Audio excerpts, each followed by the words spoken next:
Hello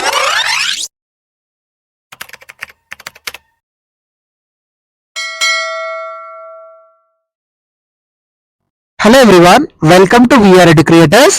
Myanmar దేశంలో March 28వ తేదీన తీవ్ర భూకంపం సంభవించింది. రిక్టర్ స్కేల్ పై ఈ భూకంప తీవ్రత అనేది దాదాపుగా 7.7గా నమోదైందండి. చాలా పెద్ద భూకంపము, మేజర్ భూకంపము.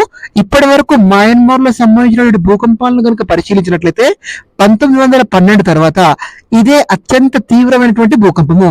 1912లో సంబంధించినటువంటి భూకంపము మేజర్ భూకంపం అయితే దాని తర్వాత ఇది రెండవ అతిపెద్ద భూకంపము అండి. సో భూకంప కేంద్రం ఎపి సెంటర్ ఏదైతే ఉంటుందో ఇది మాండలే సిటీకి అత్యంత దగ్గరగా ఉందండి. సో ఎక్కువగా నష్టపోయింది మాండలే సిటీలో. ఈ భూకంపం వల్ల చాలా వరకు మేజర్ నష్టం జరిగింది. సో ఈ భూకంప తీవ్రతతో దాదాపుగా 3000 మంది మరణించారని, అదేవిధంగా 3900 మంది వరకు గాయపడ్డారని ప్రాథమికంగా అంచనాలు వేస్తున్నారు. కానీ ఈ సహాయక చర్యలు కొనసాగుతున్న కొద్దీ శిథిలాల కింద ఇంకా మృతదేహాలు లభ్యమయ్యే అవకాశం ఉందని, దాదాపుగా 10,000కు పైగానే మరణించి ఉంటారని అంచనా వేస్తున్నారండి. ఇప్పటికైతే 3,000 మంది మరణించారని ప్రకటించారు. కానీ ఈ మరణాల సంఖ్య ఇంకా పెరిగే అవకాశం ఉందని, 10,000కు పైగానే మరణించి ఉంటారని అంచనాలు వేస్తున్నారండి. ఇది అత్యంత తీవ్రమైనటువంటి భూకంపం అండి. చాలా మేజర్ భూకంపము. 7.7గా నమోదైందంటే రిక్టర్ స్కేల్ మీద ఇది అతి తీవ్ర భూకంపం అండి. సో మన భారతదేశము ఈ మయన్మార్ లో సంభవించినటువంటి భూకంప బాధితులకి, ఎవరైతే నిరాశ్రయులు ఉంటారో వాళ్ళకి సహాయక చర్యలు అందించడానికి మన భారతదేశం ఒక ఆపరేషన్ ని ప్రారంభించిందండి. ఆ ఆపరేషన్ పేరు ఏంటంటే ఆపరేషన్ బ్రహ్మ. ఏంటండి ఆపరేషన్ బ్రహ్మ అనే సహాయక చర్యలను మన భారతదేశము మయన్మార్ కు సహాయం చేయడానికి, ఈ భూకంప బాధితులు ఎవరైతే ఉన్నారో వీరికి సహాయక చర్యలు అందించడానికి ఈ ఆపరేషన్ బ్రహ్మను మన భారతదేశం ప్రారంభించిందండి. దాదాపుగా 52 టన్నుల రిలీఫ్ మెటీరియల్ ని, ఫుడ్ కానీ, మెడిసిన్స్ కానీ, లేదంటే క్లాత్స్ కానీ, ఇలాంటివి మనకి ఆపరేషన్ బ్రహ్మలో భాగంగా మయన్మార్ కి సహాయక చర్యలు అందించడానికి మన భారతదేశం ప్రారంభించిందండి. ఆపరేషన్ పేరేంటండి? ఆపరేషన్ బ్రహ్మ. ఏంటండి ఆపరేషన్ బ్రహ్మ అని భారతదేశము మయన్మార్ లో భూకంపం సంభవించింది కదా, వారికి సహాయక చర్యలు అందించడం కోసము ఆపరేషన్ బ్రహ్మని ప్రారంభించిందండి.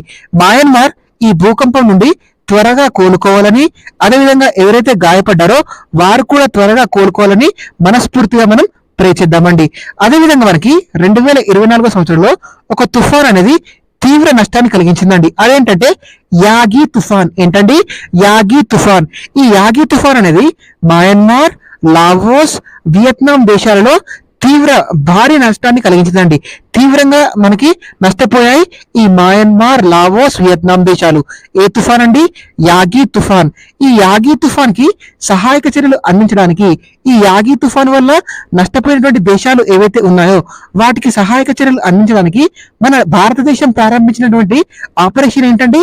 ఆపరేషన్ సద్భావ్. ఏంటండి ఆపరేషన్ సద్భావ్ ని ఈ యాగి తుఫాన్ వల్ల ఎవరైతే నష్టపోయారో వారికి సహాయక చర్యలు అందించడానికి, యాగి తుఫాన్ వల్ల నష్టపోయినటువంటి దేశాలకు సహాయక చర్యలు అందించడంలో భాగంగా మన భారతదేశం ఈ ఆపరేషన్ సద్భావ్ ను ప్రారంభించిందండి.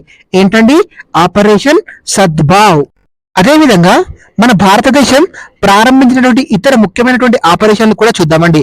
మనకి 2023 సంవత్సరంలో ఆపరేషన్ దోస్త్ పేరుతో, ఏంటండి ఆపరేషన్ దోస్త్ పేరుతో టర్కీ సిరియాలో ఏదైతే భూకంపం సంభవించిందో, టర్కీ సిరియాలో సంభవించినటువంటి భూకంప సమయంలో వారికి సహాయక చర్యలు అందించడానికి మన భారతదేశం ప్రారంభించినటువంటి ఆపరేషన్ ఏంటంటే ఆపరేషన్ దోస్త్. ఏంటండి ఆపరేషన్ దోస్త్. అదేవిధంగా ఇజ్రాయెల్ హమాస్ వివాదం ఏదైతే ఉందో, ఇజ్రాయెల్ హమాస్ వివాద నేపథ్యంలో ఇజ్రాయెల్ నుండి భారతదేశానికి మన భారతీయులను తరలించడం కోసం మన భారతదేశం ప్రారంభించినటువంటి ఆపరేషన్ ఏంటంటే ఆపరేషన్ అజయ్.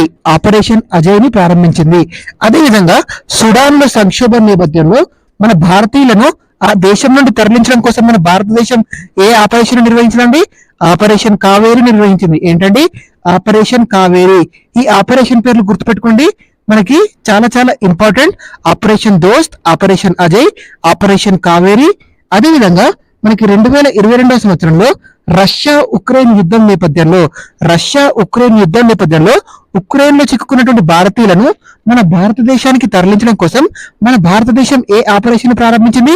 ఆపరేషన్ గంగాను ప్రారంభించింది. ఏంటండి? ఆపరేషన్ గంగాను ప్రారంభించింది. అదేవిధంగా మన ఆఫ్ఘనిస్తాన్ లో తాలిబాన్ల చేతిలోకి వెళ్ళిపోతుంది కదండి ఆఫ్ఘనిస్తాన్.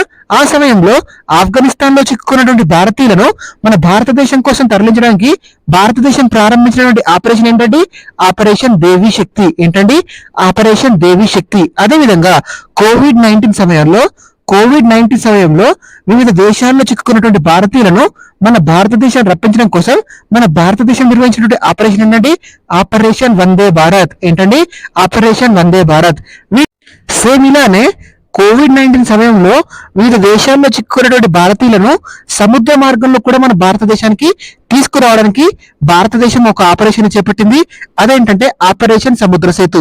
సముద్ర మార్గం ద్వారానేమో ఆపరేషన్ సముద్ర సేతు, అదే బై ఎయిర్ అయితేనేమో విమానాల ద్వారా అయితేనేమో ఆపరేషన్ వందే భారత్. ఈ రెండు కూడా ఆపరేషన్ వందే భారత్ అదేవిధంగా ఆపరేషన్ సముద్ర సేతు రెండు కూడా కోవిడ్-19 సమయంలో వివిధ దేశాల్లో చిక్కున్నటువంటి భారతీయులను మన దేశానికి తీసుకురావడానికి చేపట్టినటువంటి ఆపరేషన్లు.